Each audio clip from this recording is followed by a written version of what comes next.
এই যে ভালোবাসা দিবস একটা আনুষ্ঠানিকতা পেল, এটা আসলে কোথায় থেকে আসলো? কেমনে এই বিশ্বাসী মুসলমান যারা আল্লাহকে বিশ্বাস করে, নবীকে মানে, নামাজ পড়ে, রোজা করে, হজ করে, যাকাত দেয়, তাদের মধ্যে এরকম একটা কুসংস্কার কেমনে ঢুকলো? একটু মনোযোগ সহকারে শুনি। আসলে এর ইতিহাস কি, একটু মনোযোগ সহকারে শুনি। আজ থেকে বহু বছর আগের কথা, বহু বছর আগে। কেউ কেউ বলেছে এটা হয়তোবা 300 সাল হবে, অথবা 320-30 সাল, কেউ কেউ 300 সালের আগের কথাও বলেছেন। যে এই সময় সেন্ট ধর্মযাজক, তার নাম ছিল ভ্যালেন্টাইন। খুব মনোযোগ সহকারে শুনবেন। আরেক জায়গায় একটা বর্ণনা লিখছে যে এটা পৌত্তলিক ধর্মের একজন ধর্মযাজক, তার নাম ছিল ভ্যালেন্টাইন। এই ভ্যালেন্টাইন এরা হচ্ছে ওই ধর্মযাজক, মানে সন্ন্যাসী সাধক, বিয়ে শাদী করতো না, বিবাহ শাদীতে বিশ্বাসী ছিল না, সন্ন্যাসী বৈরাগ্য জীবন যাপন করত, সাধক সাধু সে জীবন যাপন করত, সেই ধর্মযাজক। সেই ধর্মযাজক ছোট ছোট কচি কচি মেয়েদেরকে সে কনভেন্স করত, বিভিন্ন কথাবার্তা আনন্দ ফুর্তির মধ্য দিয়ে তাদেরকে কনভেন্স করত, তাদেরকে পটাতো। আমাদের এই যুগের ভাষা হচ্ছে পটানো। কেউ কেউ পটায়, আবার কয় আমি পটায় ফেলা দিছি, কয় 2-3 জনক পটাইছি, এরকম কিন্তু অনেক প্লেয়ার আমাদের দেশে আমরা দেখতে পাই। মানে পটাইছে, অশ্লীল কাজ করছে, সেটা আবার বন্ধুর কাছে আসে নির্লজ্জের মতো বলে যে পটায় ফেলছি দোস্ত, ঠিক আছে, অমুকের ধনীর দুলালিকে পটাইছি আমি, এরকম কথা বলেও থাকে।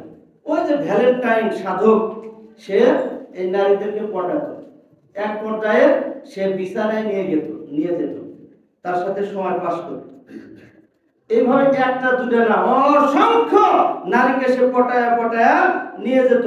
আবার নিজেই ফতুয়া লিখতো যে ইচ্ছা করে যদি কেউ পটে, তাকে যদি বিছানায় নিয়ে যাওয়া যায়, এতে কোনো পাপ নেই। সে এরকম ফতুয়া দিত, এতে কোনো পাপ নাই। এরকম ফতুয়া দিয়ে দিয়ে সে অসংখ্য অল্প বয়সী নারীদেরকে নিয়ে সে বিছানায় চলে যেত। ওই সময়ের যে শাসক ছিল, সেই শাসক দেখলো যে না, এটা তো মেনে নেওয়া যায় না, অমুক সাধু সন্ন্যাসী এরকম অপকর্মে লিপ্ত হয়, এটা তো মেনে নেওয়া যায় না। তাকে অ্যারেস্ট করে জেলখানায় পাঠিয়ে দিল। সে জেলখানায় গিয়ে, জেলখানায় থাকা অবস্থায় সে জেলখানার যে দায়িত্বে ছিল, সেই দায়িত্বপ্রাপ্ত লোকের একটা অন্ধ মেয়ে ছিল। সেই অন্ধ মেয়েকে সে প্রস্তাব করলো যে অন্ধ মেয়ে আপনি আমার কাছে নিয়ে এসে দেন, আমি তাকে চিকিৎসা করে ভালো করে দেব। সে কিছু তদবির করত, চিকিৎসা তদবির করে কিছু মানুষের উপকারও করতে পারত। যাই হোক, তো ওই সময় ওই অন্ধ মেয়েকে তার হাতে তুলে দেওয়া হয়। সে তার চিকিৎসার নামে কিছু চিকিৎসা দেওয়ার পরে দেখা যাচ্ছে ওই অন্ধ মেয়েকে পটায়া তার সাথেও জিনায় লিপ্ত হয়ে যায়। নাউজুবিল্লাহ। এরপরে তার মৃত্যুদণ্ড কার্যকর করা হয়। সেটাই হচ্ছে আজকের এই 14ই ফেব্রুয়ারি ভালোবাসা দিবস। যখন মৃত্যু কার্যকর করা হলো, তখন এই দিবস আবিষ্কার হয় নাই।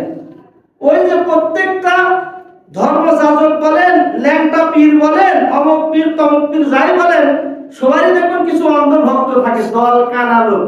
আমার দলের নেতা যা করছে সে ঠিক করছে, এরকম মানুষ কিন্তু আছে, দল কানা। ওরকম পীর কানালো, পীর ল্যাংটা হয়ে থাকে, তারপরে সেই পীরের মুরিদ আছে, ভক্ত আছে।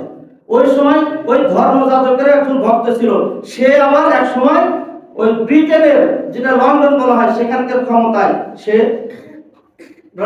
রাজার দায়িত্ব পায়। তখন সে করে কি, তার ওই যে অন্ধ যার ভক্ত ছিল, তার নামে 14ই ফেব্রুয়ারিতে, তার যেদিন ফাঁসি দেওয়া হয়েছিল, সেই দিনকে তার নামে এই ভালোবাসা দিবসের আবিষ্কার করে। আর সেই ভালোবাসা দিবস আমাদের এই দেশেও ছিল না। আমাদের দেশে এই ভালোবাসা দিবসটা আনুষ্ঠানিকতা পেল 1993 সালে। 1993 সালের আগে আমাদের দেশে এটা ঘটাও করে পালন করা হতো না। আমাদের দেশের একজন পত্রিকার সম্পাদক, শফিকুর রহমান সম্ভবত তার নাম, সে লন্ডনে পড়াশোনা করতো, সেখানে থাকতো। সে দেখতো লন্ডনের মানুষেরা খুব জাঁকজমক ভাবে এই দিনটাকে পালন করে। সে করলো কি, যে তাহলে আমাদের দেশে এই খ্যাত মার্কা মানুষ, শিক্ষিত অশিক্ষিত মানুষ বুঝে না কিছু না, ভালোবাসা দিবস পালন করে না, সেগুলোকে লন্ডনের সেই নষ্টামী দিবস 1993 সালে আমাদের দেশে ঢাকাতে আনুষ্ঠানিকতার সাথে ঢোল ঢাকর পিটিয়ে ভালোবাসা দিবস উদযাপন করলো। আস্তে আস্তে আস্তে এই যে নষ্টামী দিবসটা কলেজ ভার্সিটির ছেলে মেয়েরা গ্রহণ করলো, আস্তে আস্তে এরকম অবস্থায় চলে এসেছে। বর্তমানে এই ভালোবাসা দিবস এত মারাত্মক একটা ব্যাধি আকার ধারণ করেছে যে আজকে যারা ক্লাস 6, 7, 8, 9, 10 এ পড়ে এদের ব্যাপারে বড় জটিল একটা বিষয় হয়ে গেছে। ছেলে মেয়েরা আজকে ভালোবাসা দিবসের নামে আগে থেকে প্রস্তুতি থাকে যে ভালোবাসা দিবস 14 ফেব্রুয়ারি আসার আগে পটায় কিভাবে হোস্টেলে নিয়ে যাওয়া যায়, কিভাবে রুম ডেটিং এ নিয়ে যাওয়া যায়, এই পরিকল্পনাতে আটতে আটতে আটতে আটতে এই ভালোবাসা দিবসে দেখা যায় যে সে কনভেন্স হয়ে চলে গেছে বন্ধুর সাথে রুম ডেটিং এ, চলে গেছে হোস্টেলে, চলে গেছে নির্জন জায়গাতে। আর এর ফলে যেটা হচ্ছে সেটা হচ্ছে কি অবৈধ সন্তান গর্ভের মধ্যে চলে আসছে। চলে আসার পরে সেই সন্তান আজকে পাওয়া যায় ডাস্টবিনে, সেই সন্তান আজকে পাওয়া যায় ড্রেনের মধ্যে, সেই সন্তান আজকে পাওয়া যায় খালের মধ্যে, সেই সন্তান আজকে পাওয়া যায় ম্যানহোলের মধ্যে, সেই সন্তান আজকে পাওয়া যায় নদীতে। দেখা যায় যে ওই অবৈধ সন্তান ডাস্টবিনে ফেলে গেছে, কুকুর সেই সন্তানকে এখনো নড়তিছে, সন্তান এখনো মৃত্যু হয় নাই, সেই সন্তানকে কুকুর খাবলে খাবলে খাচ্ছে। কাক এসে সেই সন্তানকে ঠুকরিয়ে ঠুকরিয়ে মাংস খাচ্ছে। মুসলমান আজকে আমাদের ইমানের অবস্থার কথা একবার চিন্তা করে দেখুন।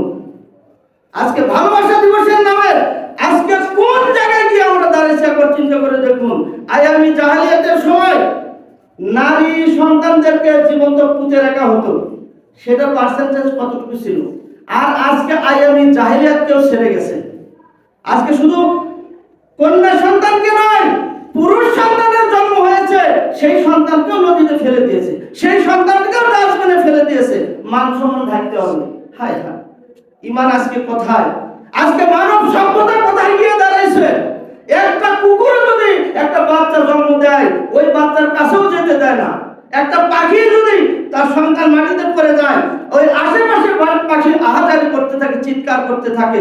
আজকে অবৈধ ভালোবাসায় কুরবানি হয়ে আজকে সন্তান, অবৈধ সন্তান ডাস্টবিনের মধ্যে ফেলে মা পালাইছে, সে কখনো তাকায় দেখে নাই যে সে সন্তানের অবস্থা কি।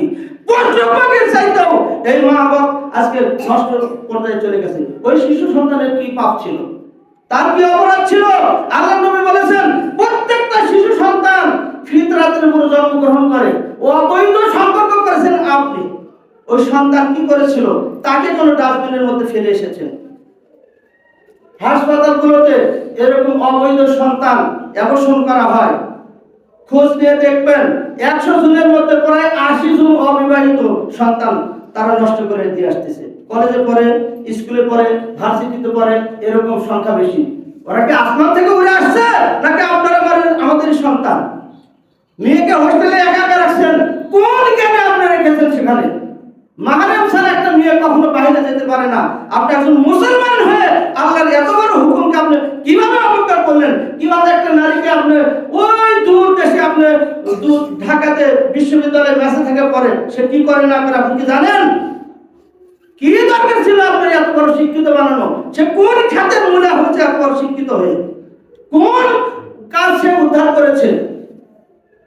এই জন্য মুসলিম হিসেবে আমরা আজকে লজ্জিত, আজকে আমরা দুঃখিত, আজকে আমাদের কলিজা ফেটে যায় এই সমাজের অবক্ষয় দেখে। আজকে বুক ফেটে আমাদের কান্না চলে আসে যে আজকে মুসলমানদের কি পরিণতি। এই মুসলমান এখন যদি কয় রব্বানা যালামনা আনফুসানা ওয়া ইল্লাম তাগফির লানা, আল্লাহ সব মাফ করে দাও, আল্লাহ কি ডাক শুনবে? ডাক শুনবে না। এত সহজ না, আল্লাহ এত সহজ না। আল্লাহকে ডাকতে হলে অবশ্যই আল্লাহ যা নিষেধ করেছেন ফাহিশা, সেই ফাহিশামি, সেই দুষ্টামি, সেই নোংরামি আগে দূর করতে হবে, ফেলে দিতে হবে, তওবা করতে হবে, তারপরে আল্লাহকে ডাকতে হবে। এবার আপনার ডাকে আল্লাহ সাড়া দেবে। সম্মানিত উপস্থিতি, এর জন্য আসুন এই বিশ্ব বেহায়া দিবস, এই বেহায়া দিবস আমরা সতর্ক প্রকৃত যেটা ভালোবাসা, আল্লাহর প্রতি ভালোবাসা আমাদের থাকতে হবে, রাসূলের প্রতি ভালোবাসা থাকতে হবে, বাবা মার প্রতি ভালোবাসা থাকতে হবে, আমাদের স্ত্রী সন্তানদের প্রতি ভালোবাসা থাকতে হবে, আত্মীয় স্বজনদের প্রতি ভালোবাসা থাকতে হবে, প্রতিবেশীর প্রতি ভালোবাসা থাকতে হবে, একজন মুসলিম আরেকজন মুসলিমের প্রতি ভালোবাসা এগুলো সব রাসূল করিম সাল্লাল্লাহু আলাইহি ওয়াসাল্লামের হাদিস দ্বারা প্রমাণিত। কাজেই এই ভালোবাসায় আমরা ফিরে আসি, এই নষ্টামি ভালোবাসা আমরা পরিহার করি। আল্লাহ তাআলা আমাদের তৌফিক দান করুন, আল্লাহুম্মা আমিন। আল্লাহ তাআলা আমাদের কবুল করুন, আল্লাহুম্মা আমিন। আসমান থেকে আমাদের উপর ক্ষমা নাযিল করুন, আল্লাহুম্মা আমিন। সঠিক বুঝ আমাদের অন্তরের মধ্যে আল্লাহ দান করুন, আল্লাহুম্মা আমিন।